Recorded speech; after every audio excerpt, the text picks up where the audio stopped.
Soy Lucía, tengo 34 años y trabajo como profesora en un instituto de nuestra bulliciosa ciudad desde hace 2 años.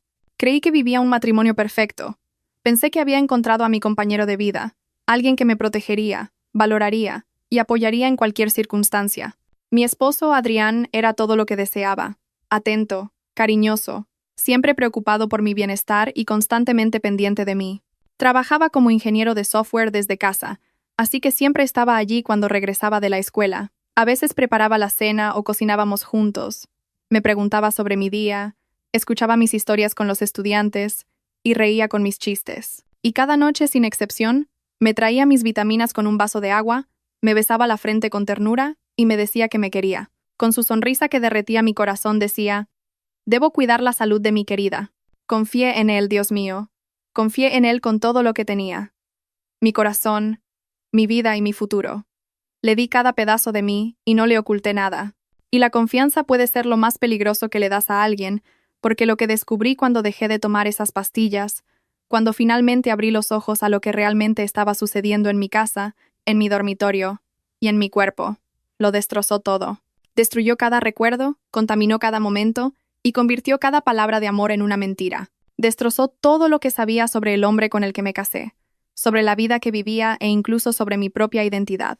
Pero antes de adentrarme en todo eso y antes de contarles la pesadilla que viví, les pido algo. Si están viendo esto ahora, por favor, denle a me gusta y suscríbanse al canal. Necesito que esta historia llegue a la mayor cantidad de personas posible, porque si esto me pasó a mí, una mujer educada, profesora y precavida, puede pasarle a cualquiera. Dejen un comentario diciendo desde dónde están viendo y qué hora es ahora para ustedes. Leo todos los comentarios, y eso me hace sentir que no estoy sola y que mi historia le importa a los demás. Créanme, querrán saber cómo terminó todo esto, qué encontré, qué hice y cómo sobreviví.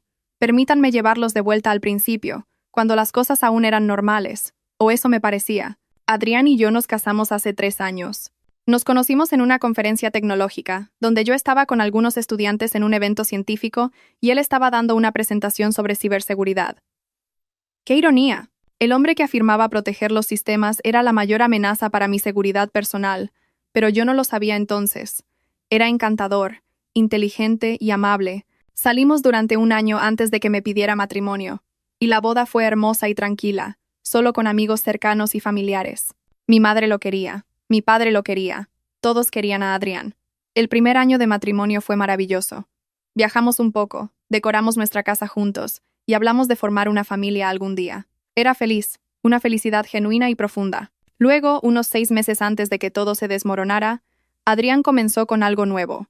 Dijo que había estado leyendo sobre salud y bienestar y sobre la importancia de las vitaminas y los suplementos, especialmente para profesionales con trabajos estresantes como la enseñanza. Compró estas vitaminas, que parecían cápsulas normales, en un frasco de una tienda de alimentos saludables. Dijo que era una mezcla especial de vitamina D, un complejo de vitamina B y magnesio, cosas que ayudaban a dormir, al estrés y a la energía. Estaba muy emocionado e interesado, diciendo: «Cariño, trabajas muy duro y siempre vuelves agotada. Déjame cuidarte». Y se lo permití, Dios mío, le permití que me cuidara. Y esa decisión, ese simple acto de confianza, se convirtió en mi peor pesadilla. Al principio, todo parecía ir bien. Tomaba las vitaminas, dormía y me despertaba sintiéndome descansada. Pero lentamente, las cosas comenzaron a cambiar. Empecé a notar lagunas en mi memoria. Adrián sacaba a colación conversaciones que habíamos tenido y que yo no recordaba en absoluto. Decía: «¿No recuerdas cuando me dijiste que deberíamos renovar la habitación de invitados? ¿O dijiste que querías visitar a tu hermana el próximo mes?». Yo lo miraba atónita porque no recordaba haber dicho esas cosas. Él se reía y me decía que trabajaba demasiado y que necesitaba relajarme más y dormir más tiempo. Pero no eran solo las conversaciones. Me despertaba completamente agotada, a pesar de dormir 9 o 10 horas por noche. Enseño inglés en el instituto, y empecé a tener dificultades para terminar mis clases. Me paraba frente a mi clase, y de repente mi mente se quedaba en blanco. Olvidaba lo que estaba enseñando, y perdía el hilo de mis pensamientos a mitad de una frase. Mis estudiantes empezaron a notarlo, y un día uno de ellos me preguntó si estaba bien, y me di cuenta de que no lo estaba, pero no sabía por qué. Luego estaba lo de la ropa de dormir. Me acostaba con una cosa y me despertaba con algo completamente diferente.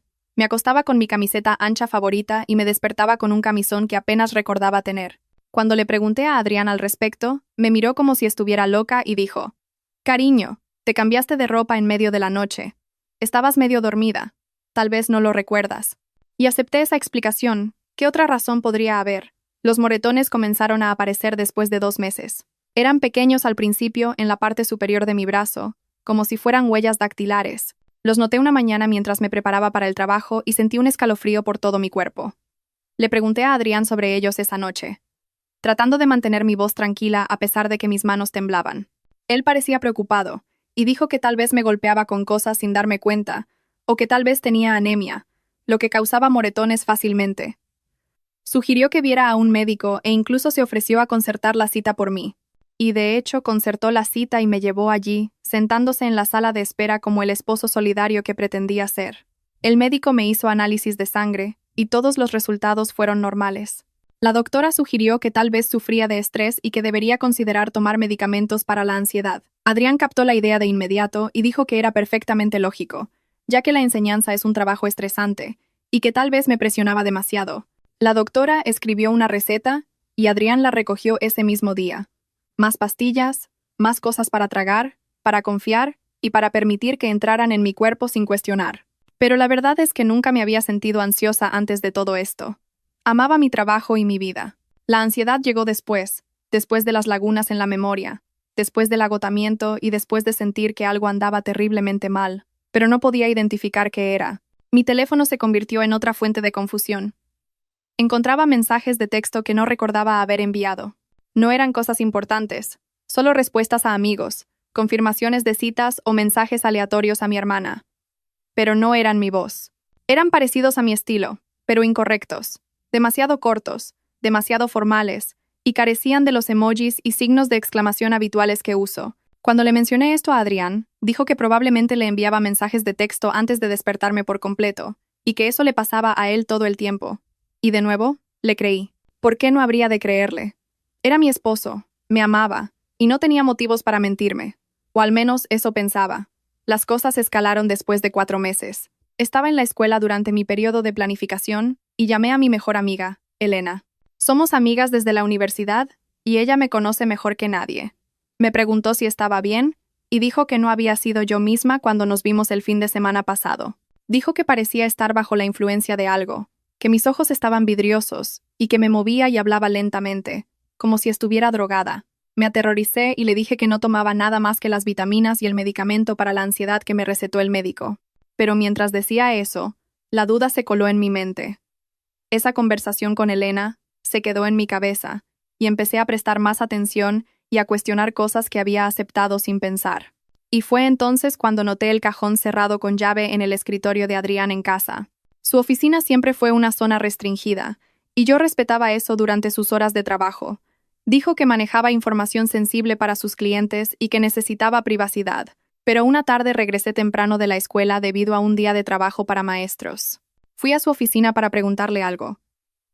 La puerta estaba abierta, algo inusual, y él no estaba en su escritorio. Tal vez había ido al baño o a buscar un bocadillo, y allí, en el cajón inferior de su escritorio, vi un candado real en un cajón que nunca había estado cerrado con llave durante todo nuestro matrimonio. Mi corazón comenzó a latir con fuerza, y me quedé mirando ese candado, con cada instinto de mi cuerpo gritando que algo andaba mal. Cuando Adrián regresó, le pregunté al respecto con la mayor naturalidad posible. ¿Cuándo empezaste a cerrar este cajón con llave? No levantó la vista de su teléfono y dijo: «Oh, es un cliente nuevo. Datos muy sensibles que requieren medidas de seguridad adicionales». Su voz era tranquila y despreocupada. Luego sonrió y me preguntó qué quería para cenar, pero no pude quitarme esa sensación de encima. Ese candado significaba algo. Tenía que significar algo. Durante las siguientes semanas, comencé a observar a Adrián con más cuidado, no de forma obvia. No quería que supiera que estaba sospechando, pero presté atención a los patrones. Siempre insistía en las vitaminas y se preocupaba por ellas. Si olvidaba tomarlas o decía que las tomaría más tarde. Una mirada que nunca antes había visto aparecía en sus ojos por un segundo. Preocupación, miedo, ira. No podía identificarla del todo, pero me inquietaba. Él me empujaba las pastillas, bromeaba sobre mi olvido y se quedaba allí hasta que las tomaba y las tragaba. Una noche, 6 semanas antes de que todo se desmoronara, me desperté en medio de la noche, o eso me pareció. Mi mente estaba confusa y mi cuerpo se sentía como si pesara 1000 kilos. Pero estaba lo suficientemente consciente como para escuchar a Adrián hablando por teléfono en el pasillo. Su voz era baja y amortiguada, pero escuché fragmentos de la conversación. Martes por la noche. Sí, el mismo precio. Estará completamente inconsciente. No te preocupes. La sangre se me heló en las venas. Intenté moverme, intenté levantarme y confrontarlo, pero mi cuerpo no respondía. Era como estar atrapada en una pesadilla en la que intentas gritar pero no sale ningún sonido. Volví a perder el conocimiento antes de escuchar nada más.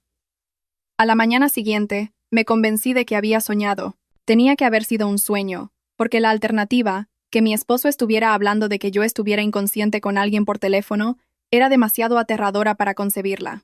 Adrián estaba normal en el desayuno. Me besó al despedirme antes de irme a trabajar y me dijo que me quería. ¿Cómo podía alguien que me miraba así y me abrazaba así ser capaz de hacer algo tan atroz? Pero no pude olvidarlo. Esa llamada telefónica, real o imaginaria, había sembrado una semilla de duda, que creció y creció hasta que ya no pude ignorarla. Empecé a ponerlo a prueba de pequeñas maneras. Fingía tomar las vitaminas y las escondía debajo de la lengua, luego las escupía cuando iba al baño, pero Adrián empezó a observarme con más cuidado, asegurándose de que las tragara y pidiéndome que abriera la boca después, como si fuera una niña. Decía riendo, solo para asegurarme de que no te olvides, cariño. Pero no parecía una broma, sino un control. La noche en que todo cambió comenzó como cualquier otra. Adrián me trajo las vitaminas y el vaso de agua a las 10:15 de la noche, justo a tiempo. Se sentó en el borde de la cama y me vio tomarlas. Luego me besó la frente y susurró, «Dulces sueños, mi bella». Sentí la somnolencia habitual invadirme en cuestión de minutos, esa sensación pesada que hace que mis párpados se cierren y mis pensamientos se dispersen. Pero algo era diferente esa noche. El sabor de las pastillas era un poco extraño. No del todo malo, sino diferente, como si se hubieran disuelto más rápido de lo habitual, dejando un sabor amargo que antes no estaba, y por primera vez, un miedo real atravesó esa niebla. ¿Y si no me lo estaba imaginando? ¿Y si Elena tenía razón? ¿Y si algo andaba mal con esas vitaminas? Tomé una decisión en ese momento que quizás me salvó la vida. Iba a resistir la somnolencia. Me iba a quedar despierta y ver qué pasaba después de que se supusiera que estaba inconsciente.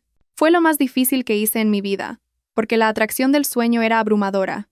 Era como si me arrastraran bajo el agua por una fuerte corriente. Mi cuerpo estaba tan pesado y mi mente intentaba dejar de funcionar, pero me concentré en el miedo y dejé que me mantuviera despierta.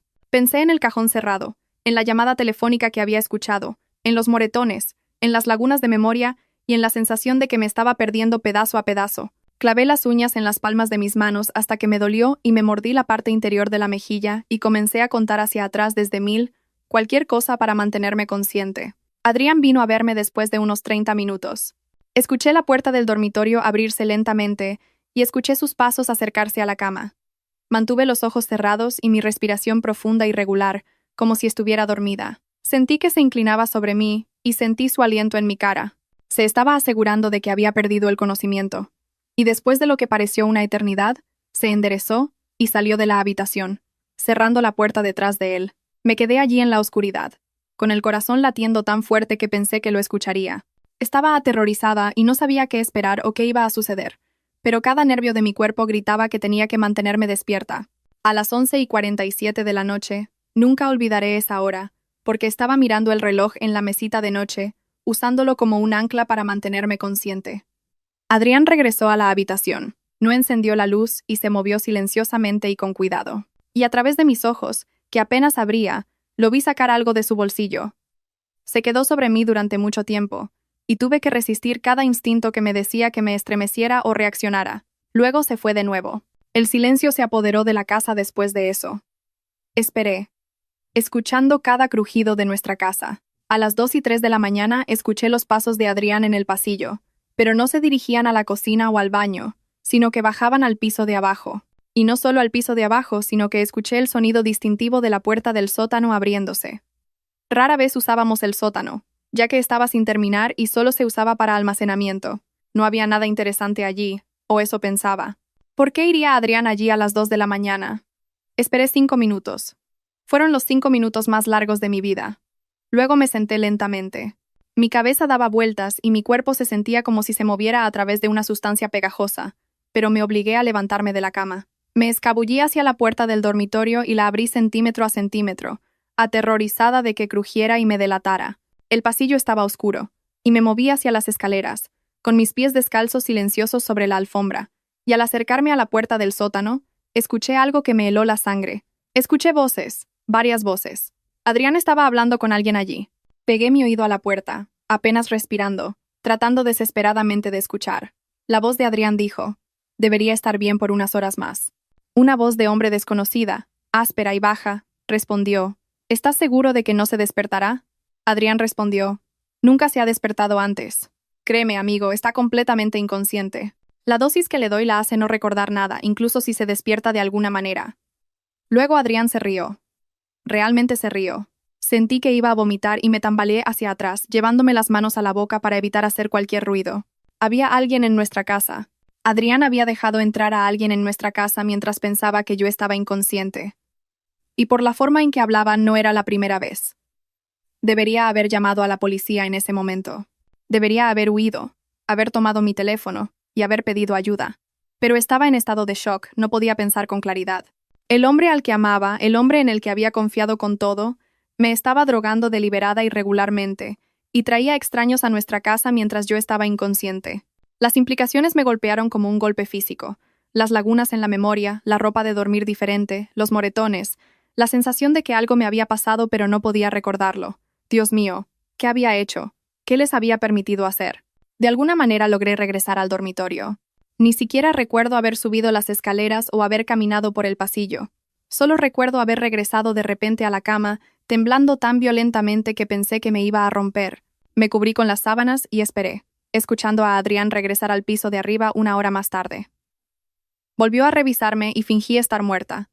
Fingí estar inconsciente mientras gritaba por dentro. La mañana siguiente fue una de las experiencias más surrealistas de mi vida. Adrián me despertó con café y una sonrisa. Me besó la frente y me preguntó cómo había dormido. Lo miré a los ojos, esos ojos que pensé que conocía, y esa cara que había amado, y vi a un completo extraño, un monstruo, pero no podía dejar que supiera que yo lo sabía. Tenía que fingir que todo era normal. Tenía que actuar como la esposa drogada y sumisa que él esperaba. Mentí, diciendo: «Dormí de maravilla», y tomé el café con manos temblorosas, esperando que lo atribuyera a no estar completamente despierta todavía. Y dije: «Gracias, cariño». Él sonrió con esa sonrisa que me había hecho sentir segura, y bajó a preparar el desayuno. En el momento en que se fue, corrí al baño y vomité. Me quedé allí, agarrada al lavabo, mirándome en el espejo. Mi cara estaba pálida, y mis ojos estaban poseídos. Apenas me reconocía. ¿Quién era esta mujer? ¿Cómo permití que esto sucediera? ¿Cómo pude haber sido tan ciega? Pero no tenía tiempo para la autocompasión o el shock. Tenía que averiguar qué estaba pasando. Tenía que conseguir pruebas, porque si iba a la policía solo con mi historia y mis sospechas de que mi esposo me drogaba, ¿me creerían sin pruebas? Eran solo mis palabras contra las suyas. Y Adrián era un maestro mintiendo, tan bueno que lo había estado haciendo durante meses y nunca sospeché nada. Esa mañana, mientras Adrián estaba en el baño, tomé su portátil de su escritorio. Mis manos temblaban tanto que apenas podía escribir. Intenté adivinar su contraseña. Nuestro aniversario, su cumpleaños, mi cumpleaños. Nada funcionó, y el cajón cerrado se burlaba de mí desde el otro lado de la habitación. No tenía nada para abrir la cerradura, y no tenía tiempo para buscar la llave. Volví a colocar el portátil exactamente donde lo encontré y me preparé para ir a trabajar a la escuela. Ese día, yo era un cadáver andante. Di mis clases mecánicamente, apenas consciente de lo que decía. Durante el almuerzo, me senté en mi aula vacía y lloré. Una de mis colegas me encontró y me preguntó si estaba bien, y deseé con todas mis fuerzas poder contárselo todo, pero las palabras no salían. ¿Cómo le dices a alguien que tu esposo te droga, que extraños vienen a tu casa en medio de la noche, y que no sabes lo que le están haciendo a tu cuerpo inconsciente? Parecía una locura incluso en mi mente. Después de la escuela, en lugar de regresar a casa, fui a una tienda de electrónica. Caminé por la tienda aturdida hasta que encontré lo que buscaba. Cámaras ocultas, cámaras muy pequeñas del tipo que se pueden poner en una estantería o esconder en una planta. Compré 2 de ellas y pagué en efectivo para que no hubiera un registro de tarjeta de crédito que Adrián pudiera ver. Mis manos temblaban mientras las llevaba a mi coche. y me senté en el aparcamiento durante 20 minutos, mirando fijamente la bolsa de la compra en el asiento del pasajero. Esta era la línea que iba a cruzar. Y una vez que plantara estas cámaras, y una vez que reuniera esta evidencia, no habría vuelta atrás. Mi matrimonio terminaría, y mi vida tal como la conocía terminaría. Pero ¿qué otra opción tenía? No podía seguir viviendo así. No podía seguir permitiéndole que me drogara. Y no podía seguir preguntándome qué me pasaba mientras estaba inconsciente. Volví a casa y esperé a que Adrián saliera a correr por la noche. Salía todos los días a las 5. Tan pronto como la puerta se cerró detrás de él, me moví. Planté una cámara en nuestro dormitorio, escondida en la estantería junto a mi lado de la cama, apuntando hacia la mesita de noche donde Adrián siempre ponía mis vitaminas. La probé con mi teléfono para asegurarme de que funcionaba y de que la vista era clara. Luego corrí escaleras abajo hasta el sótano. Mi corazón latía con fuerza mientras bajaba esos escalones, porque desde que nos mudamos a la casa, rara vez había bajado allí. Eran solo cajas de cosas viejas, decoraciones navideñas y herramientas, pero ahora parecían siniestras, como prueba de crímenes que aún no conocía. Miré a mi alrededor frenéticamente, buscando un lugar para esconder la segunda cámara. Había una rejilla de ventilación en la pared del fondo, y pude desenroscar su tapa con un destornillador de la caja de herramientas de Adrián. Puse la cámara dentro, apuntándola para cubrir la mayor parte posible del sótano. Luego volví a colocar la tapa de la rejilla. Regresé al piso de arriba tan pronto como escuché el sonido de la llave de Adrián en la puerta principal. Estaba sentada en el sofá, fingiendo corregir papeles, tratando de parecer normal a pesar de que todo mi cuerpo temblaba. Se inclinó y me besó la cabeza, diciendo, «Hola, cariño, ¿cómo estuvo tu día?» Pude decir, «Bien, ¿cómo estuvo tu carrera?» Él respondió, «Genial, voy a ducharme». Esperé hasta que escuché el sonido del agua. Luego saqué mi teléfono y revisé la transmisión de las cámaras. Ambas cámaras funcionaban perfectamente y grababan en una cuenta en la nube que había creado con un correo electrónico que Adrián no conocía. Todo estaba en su lugar, y ahora solo quedaba esperar. Esa noche, cuando Adrián me trajo las vitaminas, me costó todas mis fuerzas no arrojárselas a la cara, no gritarle y exigirle respuestas, y arañarle los ojos. Pero no podía, todavía no. Necesitaba pruebas de lo que estaba haciendo. Así que tomé las pastillas de su mano con firmeza y me las puse en la boca, fingiendo tragarlas. En el momento en que se dio la vuelta, las puse debajo de mi lengua, y cuando vino a revisarme, abrí la boca como la paciente obediente que era, y las pastillas estaban escondidas debajo de mi mejilla. Él sonrió y me besó la frente, diciendo, «Esa es mi buena chica», y sus palabras me hicieron temblar el cuerpo. Después de que salió de la habitación, escupí las pastillas en mi mano y las tiré por el inodoro. Luego regresé a la cama y resistí la somnolencia. Todavía sentía una respuesta psicológica, quizás, o restos de meses de drogadicción. Clavé las uñas en las palmas de mis manos y esperé. Él vino esa noche. Por supuesto que lo hizo. A la 1:15 de la mañana, escuché la puerta del sótano abrirse, pero esta vez no lo seguí. En cambio, dejé que las cámaras hicieran su trabajo. Me quedé en la cama, con los ojos cerrados y el corazón acelerado, mientras mi esposo hacía lo que Dios sabe en el sótano. Regresó 1 hora más tarde, me revisó de nuevo y se acostó a mi lado, como si nada hubiera pasado. Lo hice durante 3 noches. 3 noches fingiendo tomar las pastillas, 3 noches resistiendo para mantenerme despierta, 3 noches escuchando a mi esposo escabullirse por nuestra casa, mientras creía que yo estaba drogada e inconsciente. La 4ª noche no bajó al sótano. Quizás había conseguido lo que quería para la semana, o quizás sus clientes, o quienes quiera que fueran, estaban satisfechos. No lo sabía. Solo sabía que no podía esperar más. Tenía que ver lo que esas cámaras habían grabado. A la mañana siguiente, Adrián me dijo que iba a salir a hacer unos recados, y que quizás almorzaría con un amigo del trabajo, y que estaría fuera la mayor parte del día. Tan pronto como su coche salió del aparcamiento, cogí mi portátil y abrí la transmisión de las cámaras. Quiero que entiendan algo. Pensé que estaba preparada. Pensé que sabía lo que iba a ver. Y pensé que ya nada podía sorprenderme después de todo lo que había descubierto. Estaba equivocada. Muy equivocada. Las cámaras del dormitorio mostraron exactamente lo que esperaba. Adrián me trae las pastillas, me mira mientras las tomo, me revisa después de que se supone que estoy inconsciente. Pero los datos de tiempo fueron lo que me mató, ya que mostraron que esto había estado sucediendo durante 7 meses. 7 meses, y no 6 como yo pensaba. Había empezado a drogarme incluso antes de que yo notara los primeros síntomas. Y la cámara también mostró otras cosas.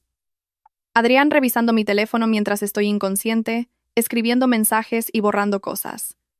Adrián cambiándome de ropa y poniéndome en ciertas posiciones. Lo vi mover mi cuerpo inerte como si fuera una muñeca, y la violación en esa profanación absoluta de mi confianza me hizo querer quemar el mundo. Pero eso no era nada comparado con la grabación del sótano. Vi a mi esposo, el hombre al que prometí amar para siempre, trayendo hombres a nuestra casa. Lo vi guiándolos al sótano, donde había colocado una cámara en un trípode, y me di cuenta de lo que estaba pasando. No solo estaba dejando entrar a la gente en nuestra casa, sino que les estaba cobrando. Les estaba cobrando dinero para que vinieran a nuestra casa mientras yo estaba drogada e inconsciente arriba. Las imágenes de la cámara lo mostraron recibiendo dinero en efectivo y mostrándoles fotos en su teléfono. Mis fotos. Claramente. Basándose en sus reacciones. Y vi el dinero pasar de mano en mano. La cámara mostró a los hombres de pie en la parte superior de las escaleras, mirando hacia donde yo estaba inconsciente, y la expresión en sus caras me dio ganas de vomitar. Vi a Adrián mostrándoles algo en su portátil en el sótano, y ellos se reían, asentían y le entregaban el dinero. Las imágenes no mostraban lo que les estaba mostrando en el portátil, pero pude imaginar fotos mías, videos míos, y contenido producido mientras yo estaba drogada, incapaz de consentir o resistir, o incluso saber qué estaba sucediendo. Me senté allí en la mesa de la cocina, viendo estas imágenes, y no pude respirar. El hombre al que amaba, el hombre en el que había confiado con mi vida, estaba traficando con mi cuerpo. Estaba creando contenido mío sin mi conocimiento ni consentimiento, y vendiendo el acceso a él durante meses, durante 7 malditos meses, me estaba violando de formas que ni siquiera podía comprender del todo, y no tenía ni idea. Encontré archivos en el almacenamiento en la nube, cientos de archivos con fechas que se remontaban a 7 meses. No pude obligarme a abrirlos. No quería ver lo que había hecho, lo que había grabado, y cómo había colocado mi cuerpo inconsciente para sus clientes enfermos. La verdad de su existencia era suficiente. La verdad de que había hecho esto. Mi esposo, el hombre que se paró en el altar y prometió amarme y valorarme, era suficiente. No pude ver más. Cerré mi portátil de golpe y corrí al baño, donde vomité hasta que no quedó nada. Me derrumbé en el suelo del baño, sollozando tan violentamente que pensé que me iba a romper. ¿Cómo había sucedido esto? ¿Cómo me había casado con un monstruo sin saberlo? ¿Cómo permití que esto continuara durante 7 meses? Pero luego la tristeza se convirtió en ira, una ira blanca y ardiente que consumió el shock y el horror. Él me había hecho esto, me había violado, me había usado y me había vendido mientras dormía. Robó 7 meses de mi vida, robó mi sentido de seguridad y robó mi capacidad de confiar, y iba a pagar por ello. Si esto era lo último que hacía, me aseguraría de que pagara por cada momento de lo que había hecho. No confiaba en mí misma para quedarme en esa casa. Empaqué una maleta con manos temblorosas. Ropa, artículos de tocador, mis documentos importantes. Y copié todas las grabaciones de la cámara a 3 servicios en la nube diferentes, las guardé en unidades de almacenamiento externas y me las envié a mí misma a través de varias direcciones de correo electrónico. No iba a perder esa evidencia, y no iba a dejar que se saliera con la suya. Luego llamé a Elena. «Te necesito», dije cuando respondió, con mi voz temblorosa. «Por favor, te necesito ahora», ella dijo. De inmediato. Sin preguntas. «Voy para allá». «¿Dónde estás?», dije. «Me voy de casa. No puedo quedarme aquí. Encuéntrame en el café de la calle Beaumont». «Ya estoy en mi coche». Tiré mi maleta en el maletero y me fui. No dejé una nota, no me despedí, simplemente salí de esa casa de horror y me alejé, y nunca volví. Elena estaba en el café cuando llegué, y tan pronto como vio mi cara, supo que algo terrible había pasado. Nos sentamos en una mesa de esquina, lejos de todos, y le conté todo, cada detalle, desde las vitaminas hasta las lagunas en la memoria, el cajón cerrado, las cámaras y lo que vi en las grabaciones. Vi su cara pasar por el shock, el horror, la ira y finalmente la determinación. Dijo, «Vamos a llamar a la policía ahora mismo. No vamos a esperar, no vamos a pensar. Lo haremos ahora». Le pregunté, con mi voz sonando pequeña, «¿Y si no me creen?». Ella respondió, «Lucía, tienes pruebas de video. Tienes fechas y horas. Y todo. Te creerán. Y aunque no lo hagan, haremos que te crean. No estás protegiendo a este monstruo, y no vas a dejar que se salga con la suya».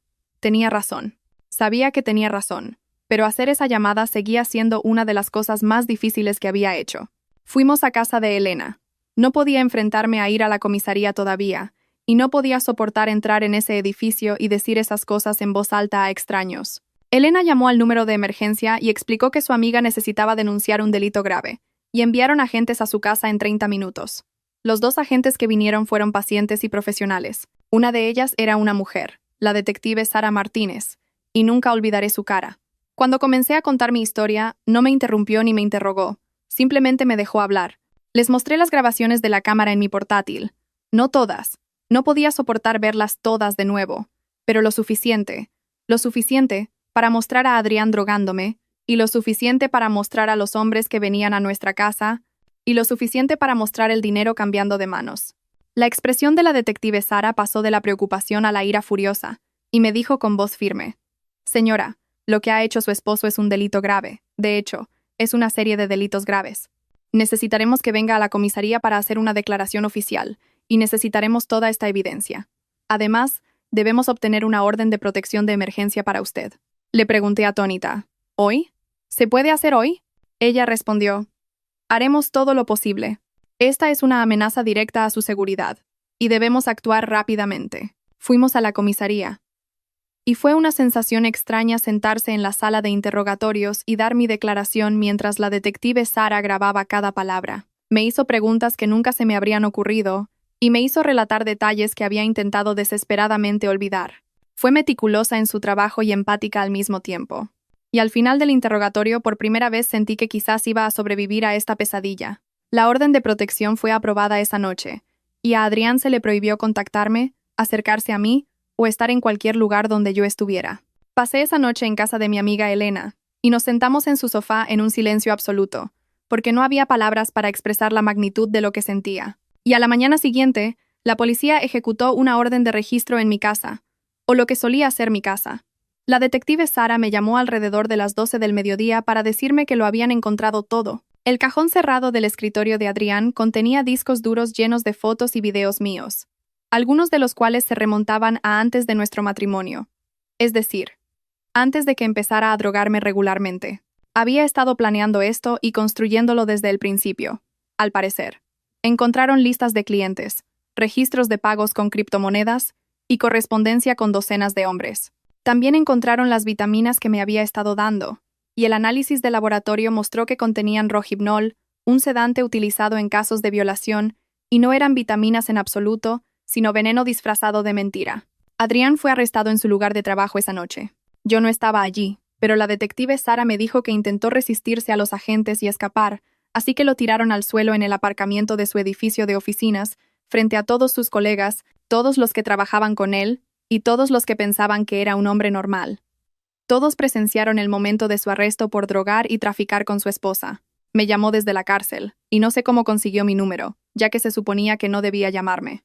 Pero mi teléfono sonó 2 días después de su arresto, y era él. Casi no contesto, pero algo dentro de mí necesitaba escuchar su voz, saber qué se atrevería a decirme después de lo que había hecho. Dijo: «Lucía». Y su voz sonaba tan normal, exactamente como la voz de Adrián de la que me había enamorado. Y añadió: «Cariño, por favor, todo esto es un malentendido. Puedo explicarlo todo». Me reí, realmente me reí. Y el sonido de mi risa sonó desquiciado incluso en mis propios oídos. Y le dije: «¿Explicar qué, Adrián? Explicar cómo me drogaste durante 7 meses. Explicar cómo vendiste el acceso a mi cuerpo mientras estaba inconsciente. ¿Qué parte exactamente quieres explicar?». Respondió con voz desesperada: «No fue así.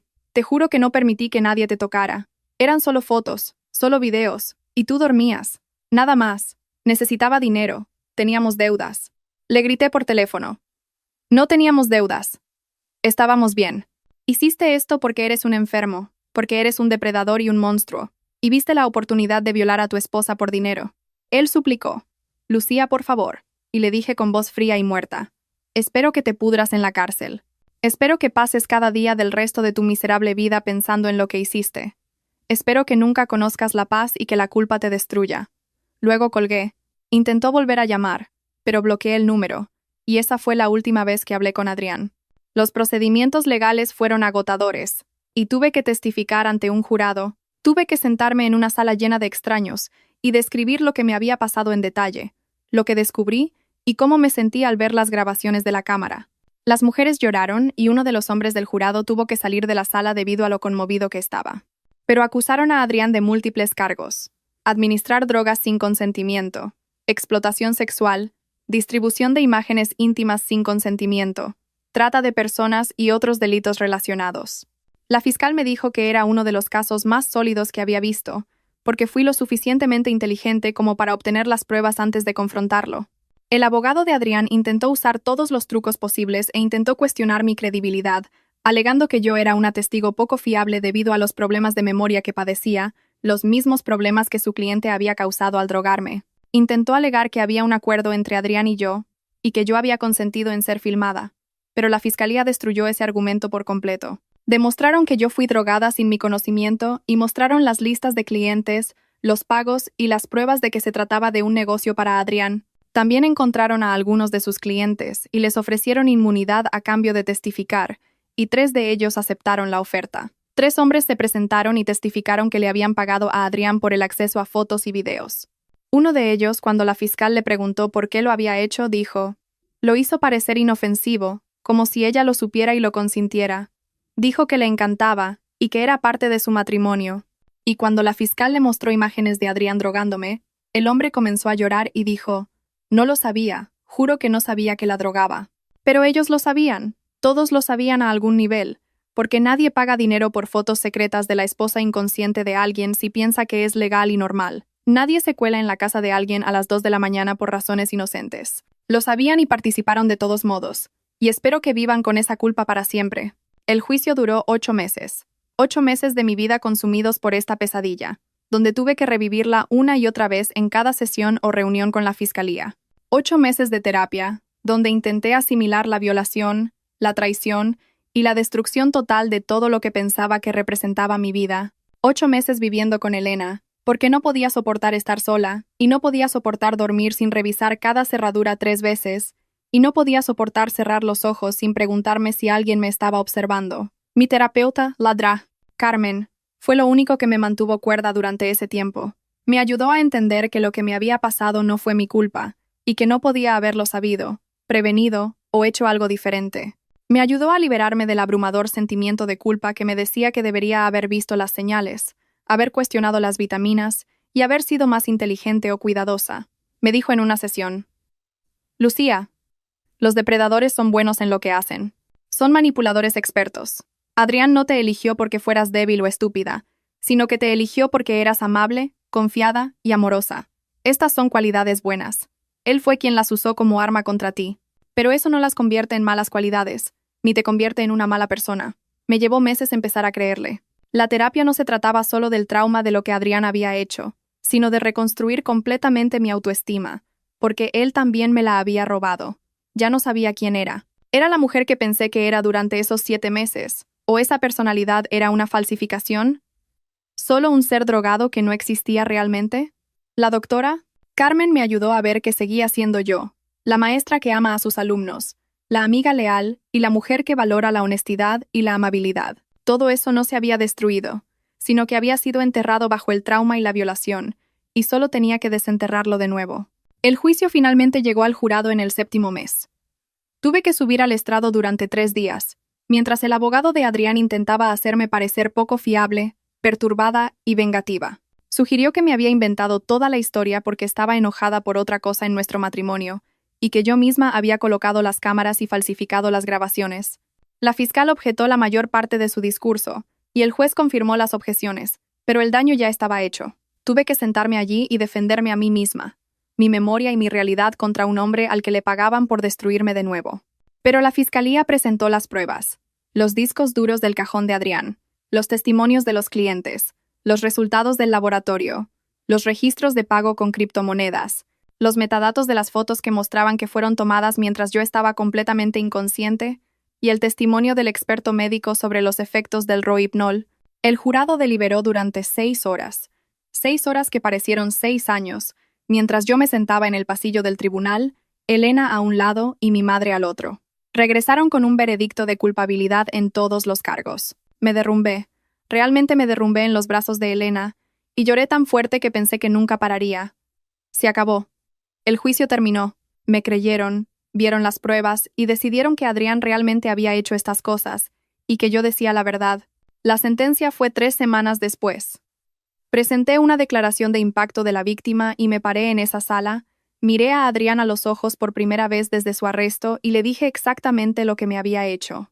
Le dije, con mi voz sin temblar, robaste 7 meses de mi vida. Robaste mi sentido de seguridad, mi capacidad de confiar y mi paz mental.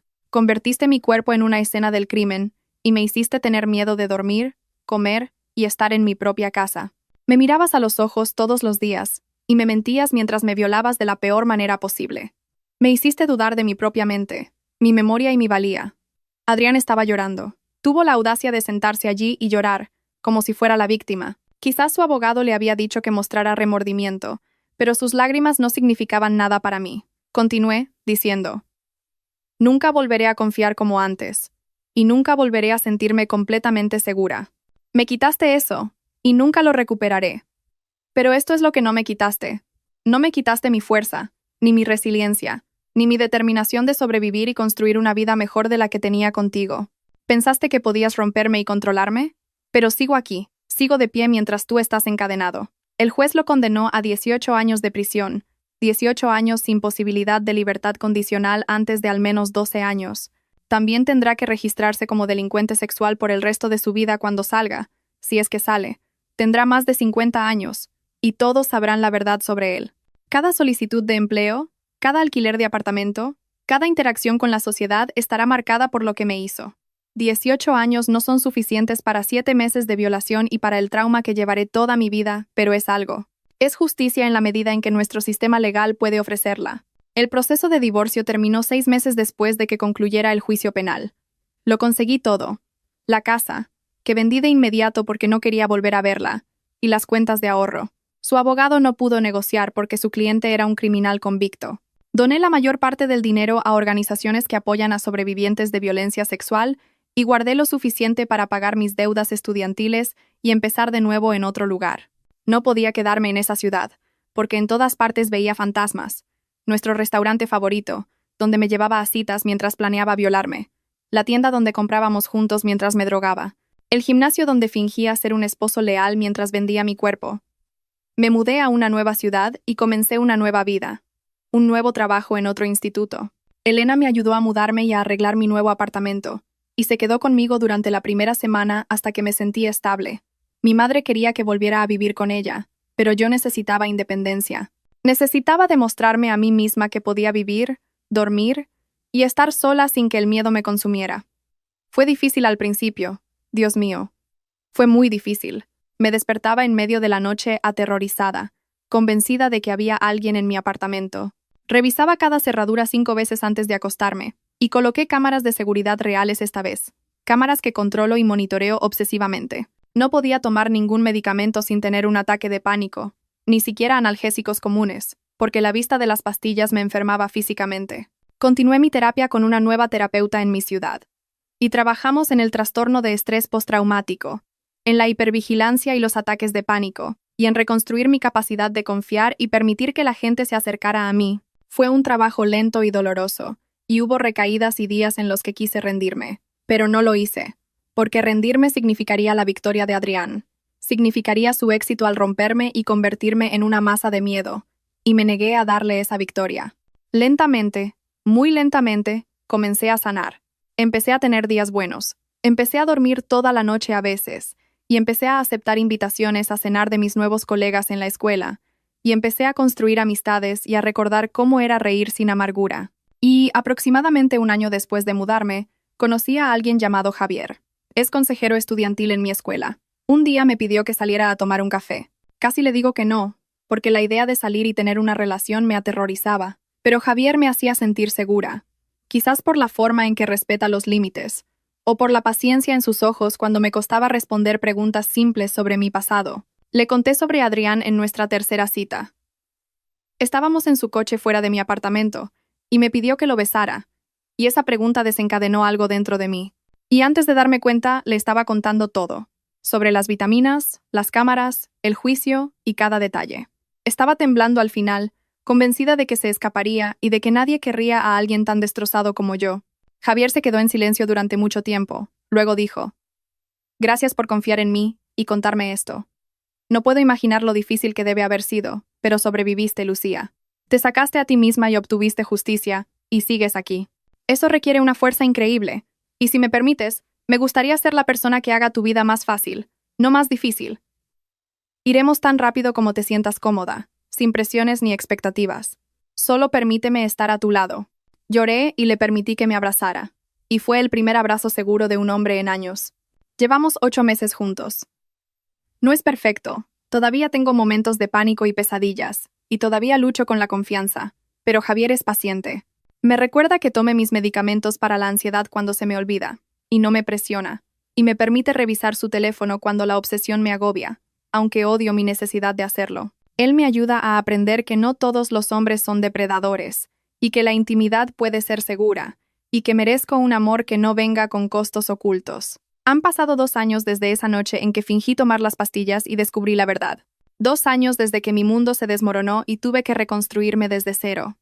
Algunos días todavía no puedo creer lo que pasó, y otros días me despierto esperando que todo haya sido una pesadilla, y que me encuentre en mi antigua casa con Adrián, trayéndome mi café matutino como de costumbre. Pero no fue una pesadilla, fue real, me pasó, y lo superé, y sigo aquí.